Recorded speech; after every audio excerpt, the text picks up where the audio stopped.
Bonsoir, c'est Coquelicot. J'espère que vous allez bien.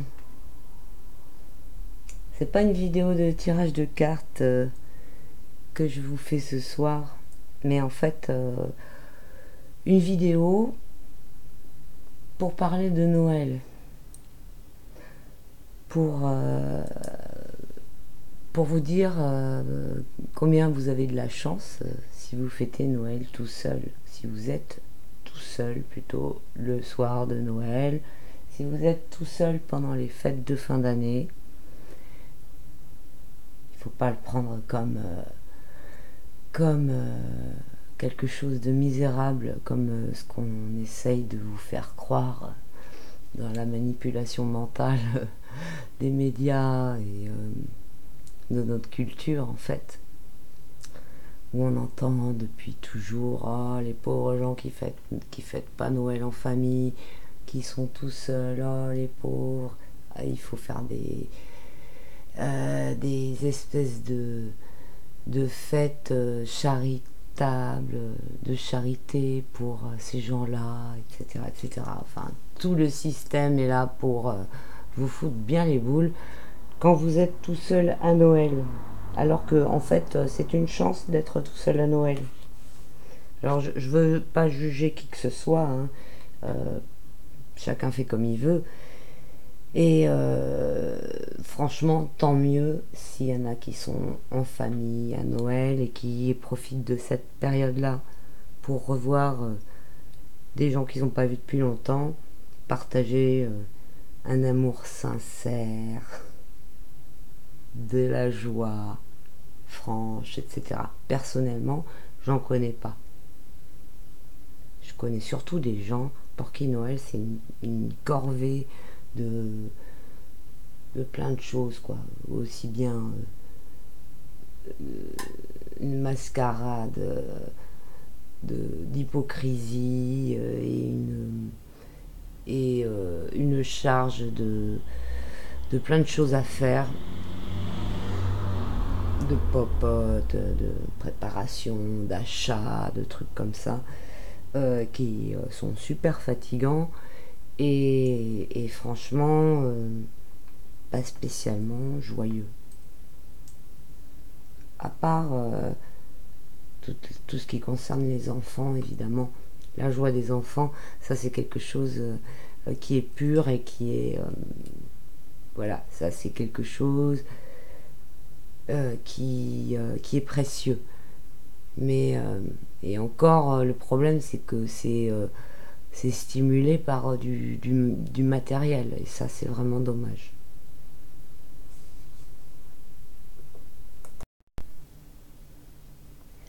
Donc moi personnellement, je fête pas Noël depuis très très longtemps. À la base, c'est pour des raisons personnelles, familiales. Mon père est décédé à la période de Noël et j'ai pas une grande famille. J'ai une famille qui fêtait pas spécialement Noël et, et voilà. Puis à la suite de ça, ça m'a pas donné envie de faire la fête à Noël. Et puis après, c'est une habitude qui s'est poursuivie parce que j'ai trouvé que j'étais plus confortable en étant calme à cette période-là.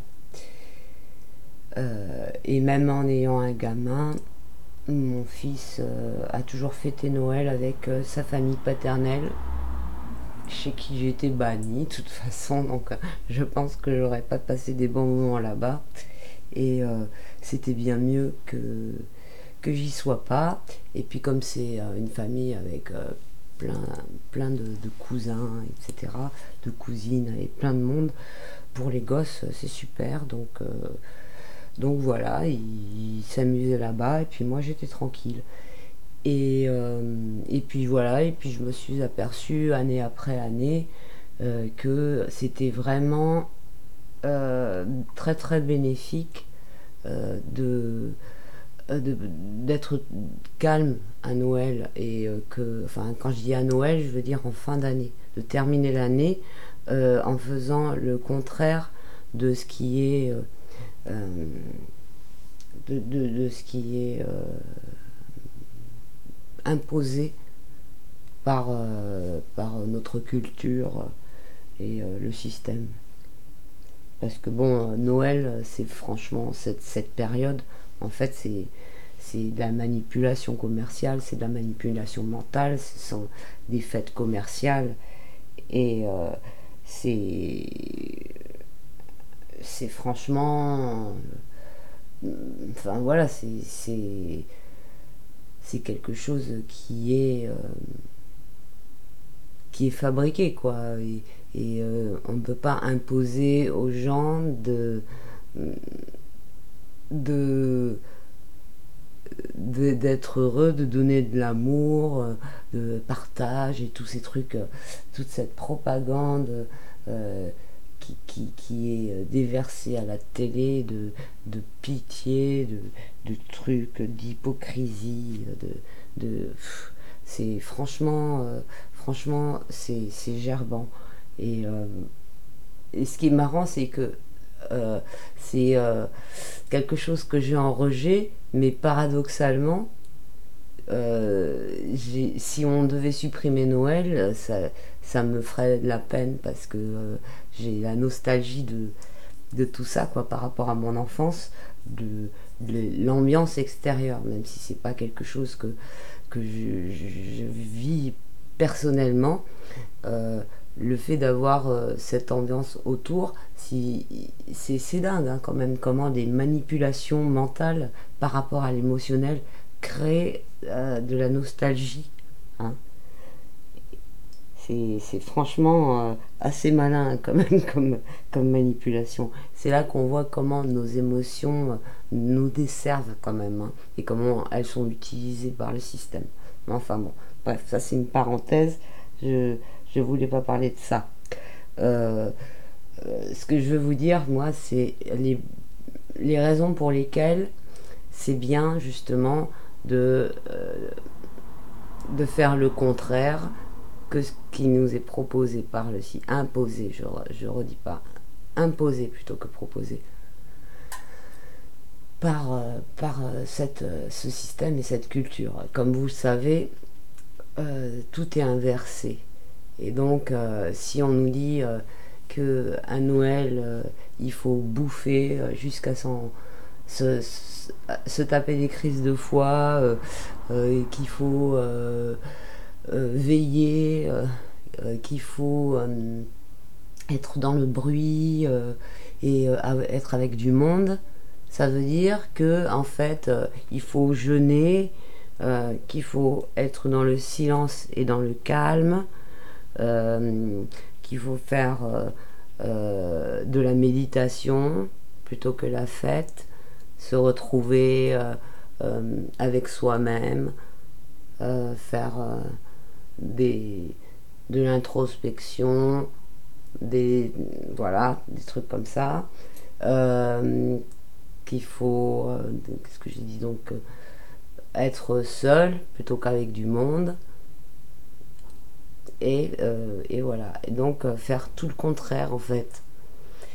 Et quand on recherche un petit peu, quand on s'intéresse, enfin qu'on regarde par rapport à nos rythmes biologiques et chronobiologiques, quoi, par rapport aux saisons, par rapport euh, à la façon dont notre organisme réagit, en fonction des énergies qu'il reçoit, les énergies, déjà le soleil, notre corps il fonctionne par rapport au soleil. Et après les énergies cosmiques, les, le temps, etc. Donc tout ça, c'est ce qui est bénéfique à cette période en fait, c'est aussi d'être en pause en fait.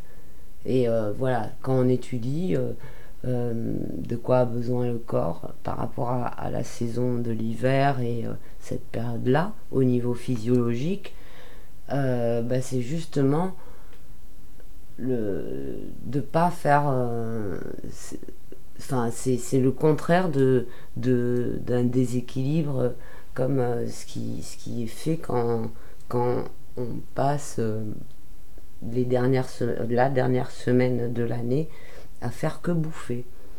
C'est franchement super mauvais pour la santé de faire ça.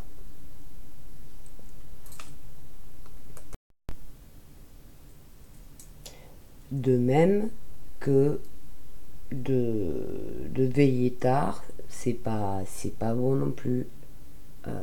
Il faut dormir en fait. Il faut fonctionner au ralenti et dormir euh, enfin voilà, c'est c'est le contraire, mais c'est pas très étonnant. Et tout ça, c'est par rapport à notre fonctionnement hormonal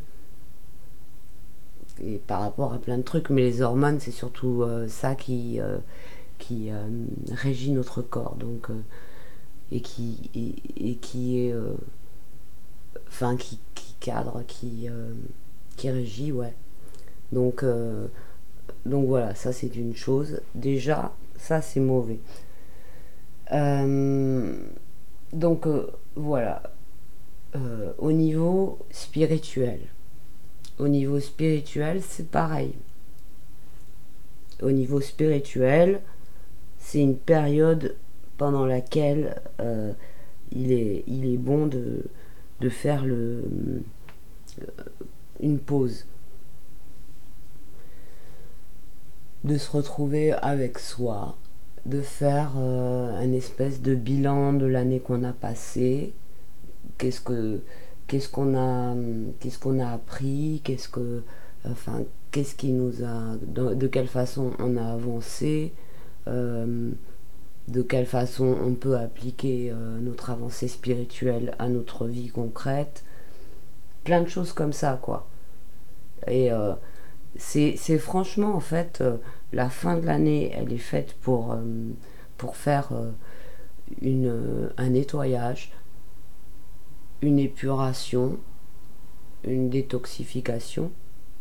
Et le début de l'année, il est fait pour faire une réénergisation, euh, préparer le terrain et faire, voilà, se mettre en condition pour recommencer une nouvelle année. Et en fait, entre janvier et mars, c'est la période de, comment dire, de préparation et de mise en forme de plein de trucs. Et à partir du 21 mars, c'est le vrai début de l'année en fait. Et c'est là que ça commence et que normalement tous les projets se concrétisent et débouchent sur. Enfin, il y a vraiment une avancée. Enfin, le vrai début de l'année, normalement, dans le cycle naturel, c'est le 21 mars.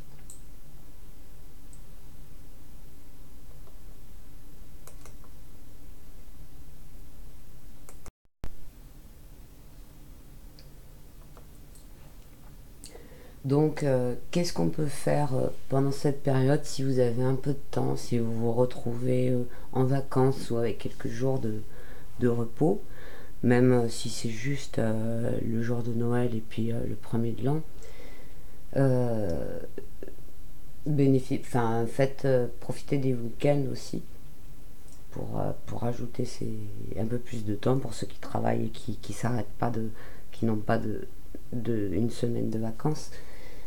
Profitez-en donc pour faire déjà, si vous pouvez, faire un petit jeûne de 3 jours. Donc, c'est bien de. Enfin, si vous pouvez faire ça entre Noël et le premier de l'an, euh, comme, voilà, vous faites un petit jeûne, vous buvez vachement d'eau, vous pouvez boire des infusions. Mais ça fait toujours vraiment vraiment du bien de faire un petit jeûne. Ceux qui peuvent tenir 5 jours, c'est bien 5 jours. Sinon 3 jours, c'est franchement faisable pour tout le monde. Et après, vous reprenez en prenant beaucoup de euh, jus de citron tous les matins, si vous pouvez, des jus de légumes et avoir une alimentation la moins grasse possible et la plus énergétique, c'est-à-dire par exemple des fruits secs, par exemple, c'est bien, euh, des, des fruits, des graines germées aussi, comme des petits pains qui sont faits à partir de Essen, ça s'appelle des petits pains Essen, faits avec des graines germées. C'est hyper bénéfique quoi pour la santé. Vous pouvez boire aussi euh, du comment ça s'appelle du kombucha en début d'année. Une fois que vous avez fait le jeûne, ça c'est quelque chose de c'est une boisson vivante quoi. Ça se trouve dans les magasins bio. C'est enfin ouais voilà c'est super revigorant, c'est super énergisant, c'est voilà c'est des trucs qui font vraiment du bien. Euh, et qu'est-ce que donc après au niveau de la purification, ah oui, si, vous pouvez aussi boire de l'eau quartzée. Moi, j'en bois tout le temps, de l'eau quartzée. C'est de l'eau dans laquelle vous faites tremper un morceau de quartz. J'en ai un. Voilà, ça c'est un morceau de quartz lémurien comme ça. Et je ferai une vidéo spécialement sur le quartz. Alors ça c'est vraiment top, hein. Moi, ça fait des années que je bois de l'eau quartzée.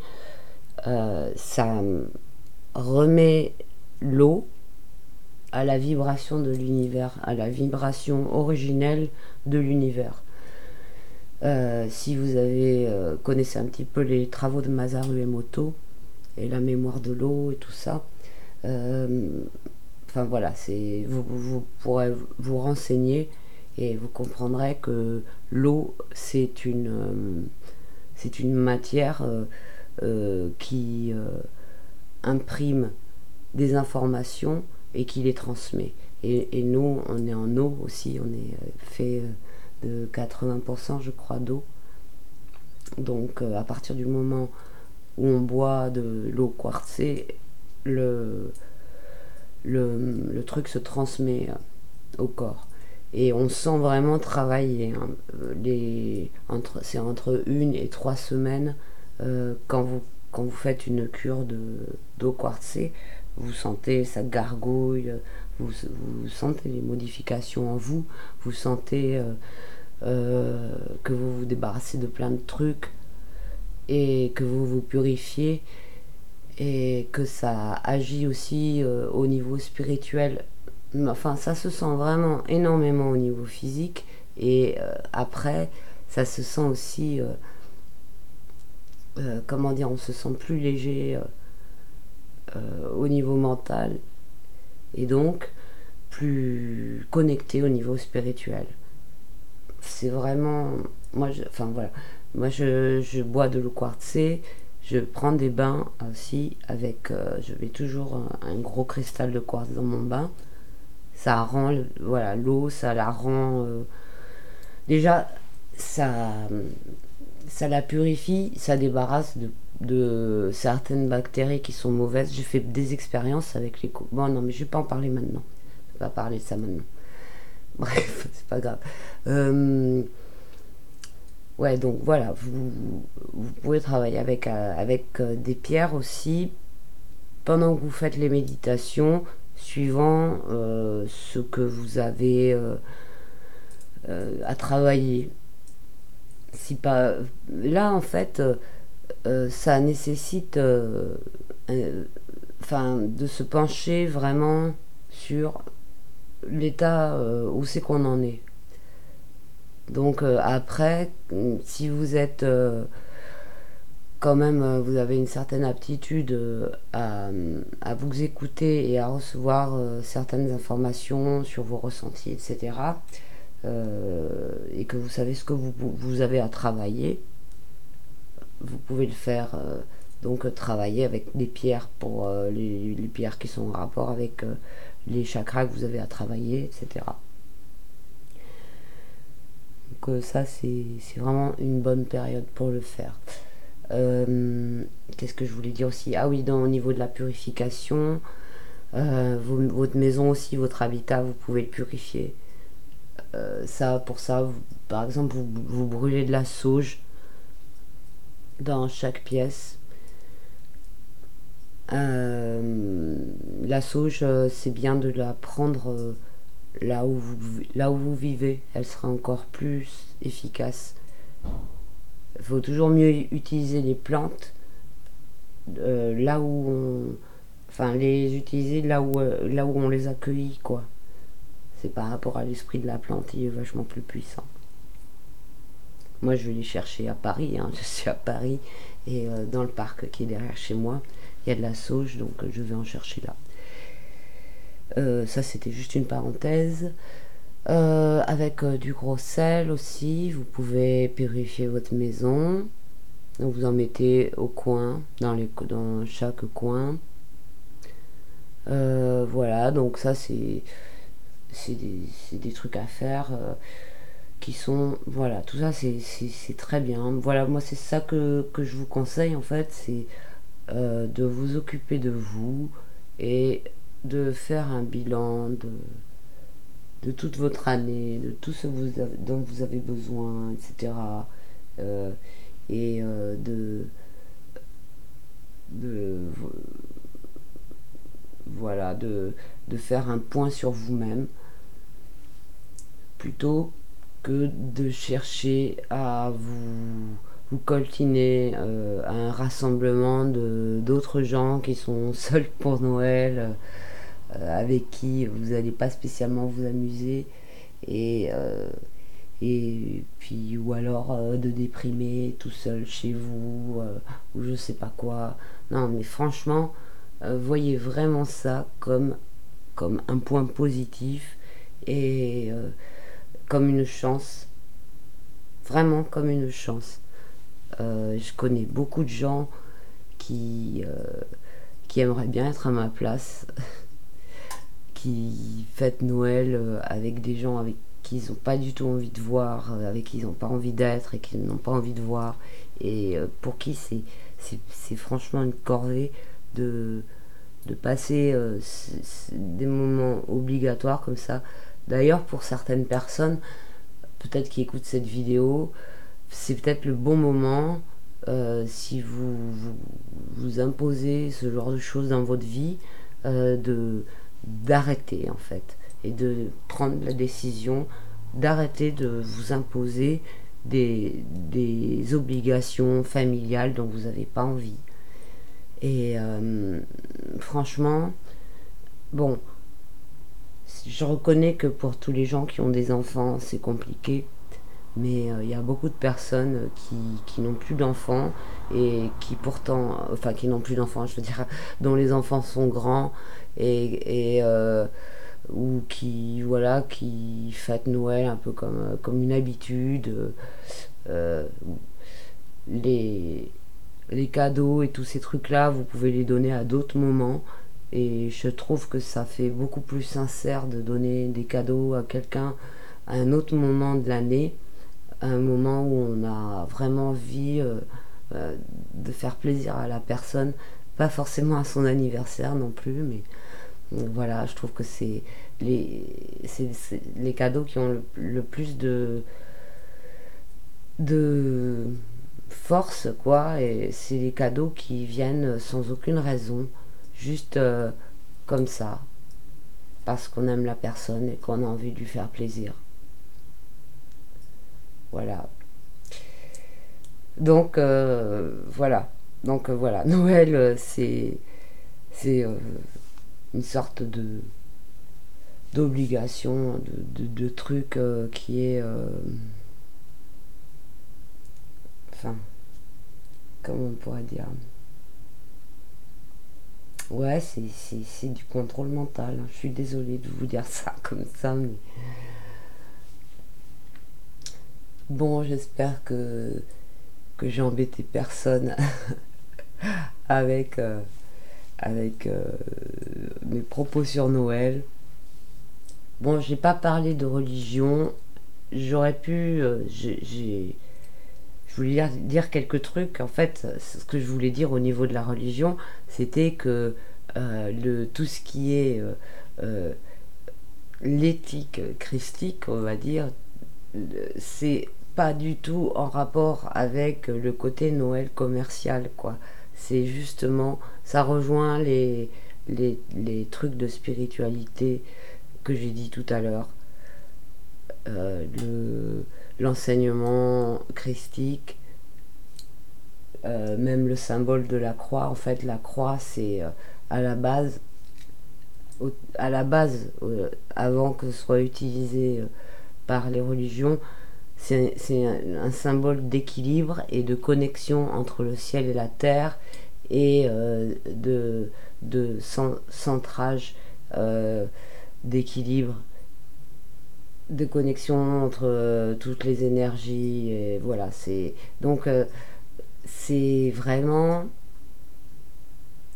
le contraire du chaos donné par une ambiance de fête avec du bruit, des cris, des gens, des trucs et tout. La bouffe, malin, nanana. C'est tout le contraire. Donc même au niveau religieux, c'est voilà, ça rejoint les les les besoins physiologiques, physiques et spirituels. Donc la boucle est bouclée. Je vous souhaite à tous de très joyeuses fêtes et de très sereines fêtes et d'être bien, quoi. Salut.